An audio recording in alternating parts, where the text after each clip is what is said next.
There is a problem, but there is an even bigger problem.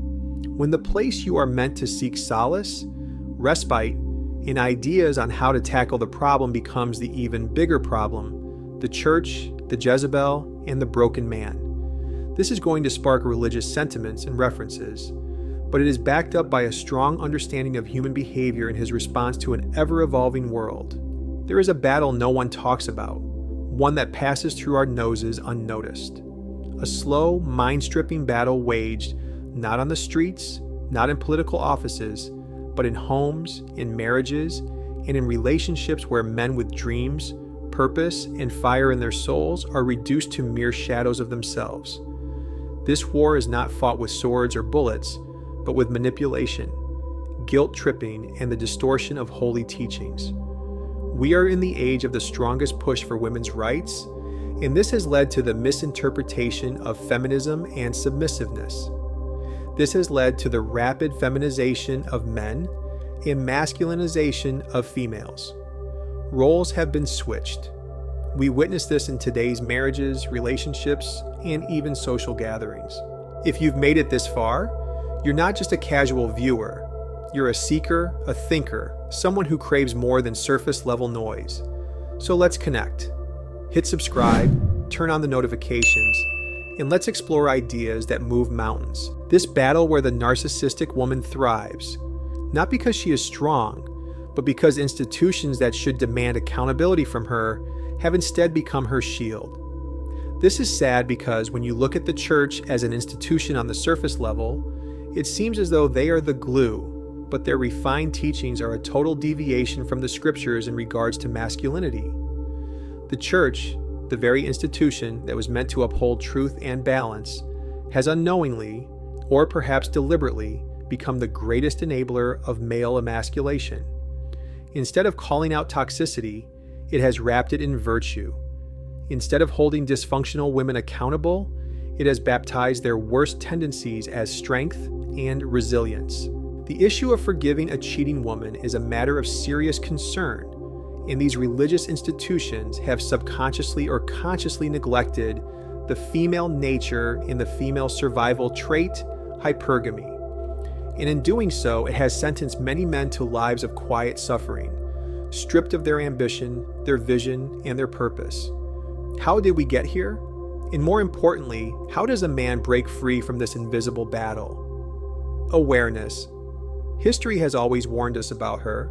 Nature has often forced her to expose and reveal herself to us countless times, but some of us are being infected with attachment, some lack of self-respect. A dysfunctional woman will certainly give you hints of lingering trauma she has faced. She will give off signs of her weaknesses, which modern female masculinity is the foundation, and you either accept her the way she is, or you are labeled weak. The Bible calls her Jezebel, the woman who did not conquer with swords, but with seduction, manipulation, and unchecked dominance. She was not a warrior in the traditional sense, yet kings bowed before her. Her power did not lie in brute force, but in her ability to twist reality, to gaslight, to reframe oppression as love, and submission as duty. The modern world has many Jezebels, but they are far more dangerous than before. Why? Because they no longer work alone. They have institutions backing them, preaching on their behalf, rewriting scripture in their favor.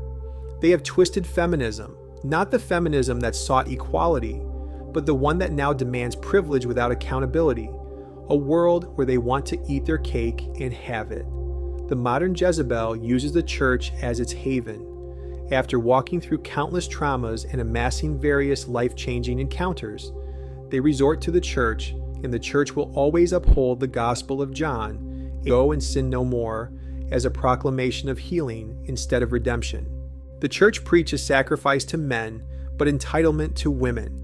A man is told to love his wife as Christ loved the church, but no one reminds the woman to respect and support his vision. Instead, she is told she is a queen, regardless of her behavior, that she deserves the world, without lifting a finger to build it. This is why we have far more higher numbers of failed marriages and relationships in Christian homes compared to their Islamic counterparts. In Islam, a woman is taught to respect a man's ambition, to be a helper, not a competitor.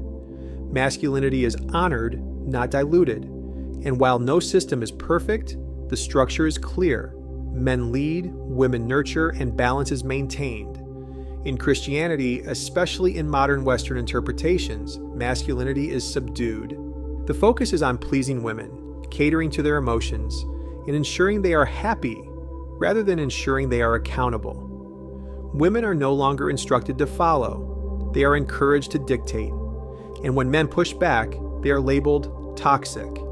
As a man, the woman you choose to marry inadvertently becomes your destiny. If you marry the wrong wife, you will never reach your full potential. When I hear men say, "I'm tired of the games women play," I find it funny and filled with ignorance. You should understand, as I mentioned earlier, hypergamy is deep-rooted into the core of women, and for that, they must continually test a man to ascertain their interest level. This is female nature, and it will be in every man's interest to know this, and thus be true to himself. Set the right values and boundaries and learn to prioritize your mission and vision over anything else. You know him. Maybe he's your friend, maybe he's your brother, maybe he's you. He was once a man with vision. He had dreams that could shake the world. He had drive, fire, hunger. Then he met her. Not a woman, a parasite wrapped in femininity. At first, she admired him, or so he thought. She praised his ambition and his discipline. But soon, admiration turned into quiet resentment. His success reminded her of her mediocrity. His drive was a mirror exposing her laziness. And so, she did what every narcissistic woman does. She began the slow process of erosion. First, she isolated him and made him feel guilty for choosing his purpose over endless validation. Then, she shamed his ambition, calling him obsessed, arrogant, and prideful.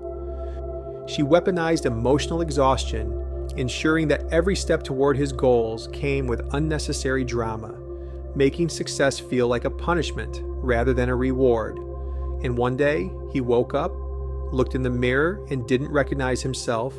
The fire was gone. The hunger had died. He had become another casualty of the silent war. And the church? It told him to pray about it. But here's the good news. A man can break free. He can reclaim what was stolen from him. But it requires a radical shift. Stop seeking validation from broken institutions. If the church does not empower you as a man, then it is not your guide.